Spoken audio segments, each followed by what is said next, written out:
Vectors, 3D और complex numbers, ये तीनों टॉपिक हर एक बच्चे को अच्छे से जरूर करने चाहिए, क्योंकि जेईई मेन के किसी भी एग्जाम में इन टॉपिक्स में से क्वेश्चन जरूर आते हैं और बहुत सारे आते हैं। और ये जो क्वेश्चन है ये तो केवल बोर्ड लेवल का क्वेश्चन है। बस थोड़ा सा डिफरेंस ये है कि बोर्ड लेवल में दो लाइंस के बीच का शॉर्टेस्ट डिस्टेंस निकालने के लिए आप पूरा प्रोसीजर यूज करते हो, लेकिन मैं यहाँ पे दो लाइंस के बीच का शॉर्टेस्ट डिस्टेंस निकालने के लिए डायरेक्ट फॉर्मूला यूज करूंगा। और पहले मैं वो वाला फॉर्मूला एक्सप्लेन कर देता हूँ। और फॉर्मूला ये है कि सपोज दो स्क्यू लाइंस दे रखी हैं।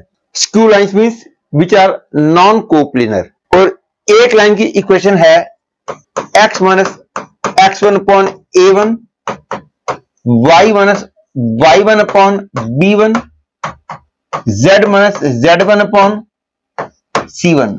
दूसरी लाइन की इक्वेशन है x minus x2 upon a2, y minus y2 upon b2, z minus z2 upon c2।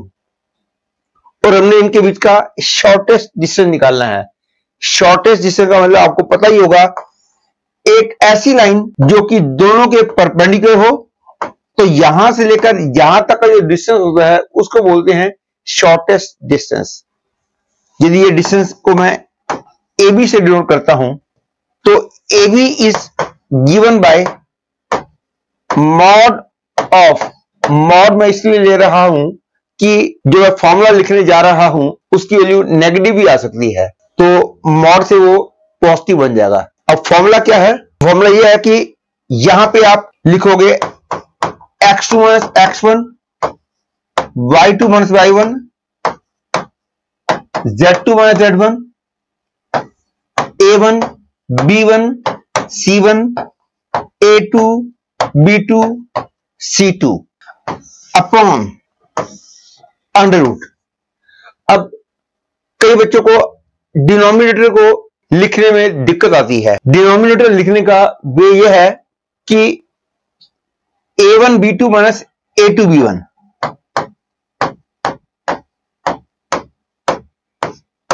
Square plus b1 c2 minus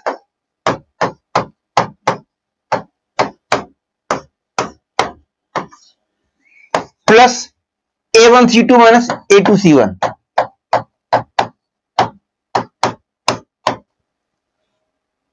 तो ये जो आंसर आएगा, this answer will be the length of shortest distance between the two lines. अब मैं इस फॉर्मूले को जब क्वेश्चन में यूज करूंगा तो आपको मेरी बात ज्यादा क्लियर हो जाएगी। L2 लाइन तो हमको डायरेक्टली दे रखी है, L1 लाइन हमको डायरेक्टली दे नहीं रखी, लेकिन हम L1 लाइन की इक्वेशन इजीली निकाल सकते हैं, क्योंकि L1 लाइन जो है इस प्लेन के परपेंडिकुलर है, तो उस प्लेन के नॉर्मल के पैरेलल हो जाएगी। और L1 लाइन 262 से होके जा रही है, तो फिगर कुछ ऐसी बनेगी।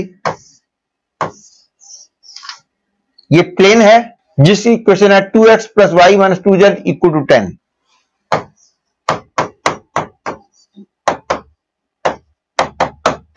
और L1 लाइन 262 से होके जा रही है और इसके परपेंडिकुलर है, मतलब कि 262 इज समवेयर हियर, तो परपेंडिकुलर है, इसलिए इस प्लेन के नॉर्मल के पैरेलल हो जाएगी।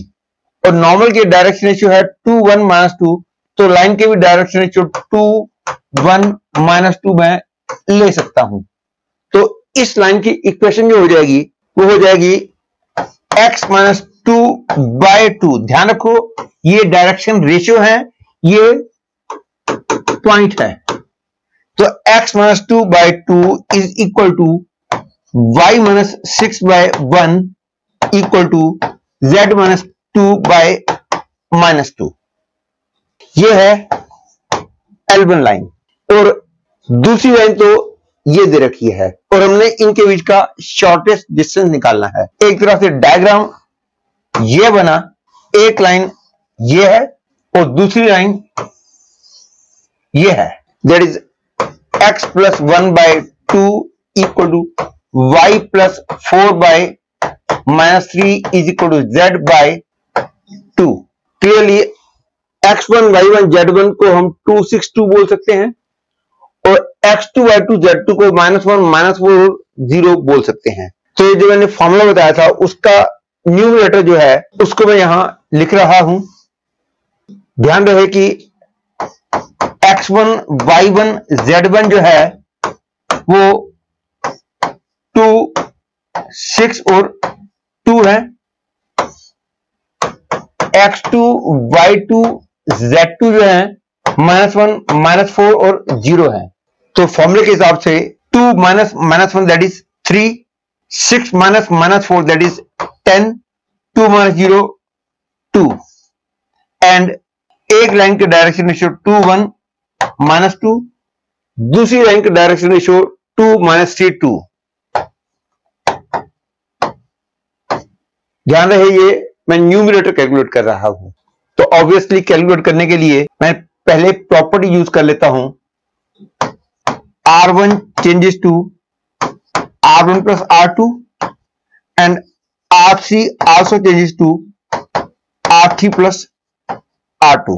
So I will get 5, 11 and 0, 2, 1, -2, 4, -2 and 0. तो इसकी वैल्यू आ गई 2 into -10 -44 that is -108। ध्यान रहे आखिर में हमने मॉडल्स भी लेना है। और अब मैं ये वाला डिनोमिनेटर कैलकुलेट करूंगा, और डिनोमिनेटर कैलकुलेट करने के लिए जैसा कि मैंने बताया था इन दोनों रोज की मैं हेल्प लूंगा। Denominator will be under root -6 -2 whole square that is 8 square, 2 -6 whole square that is 4 square, then 4 plus 4 whole square that is 8 square, that is 4 under root 2 square plus 1 square plus 2 square that is 12। तो numerator निकला -108, denominator निकला 12, और modulus ले लेंगे तो हमारा shortest distance आ जाएगा 108 by 12 that is 9। Hence the correct choice is third choice।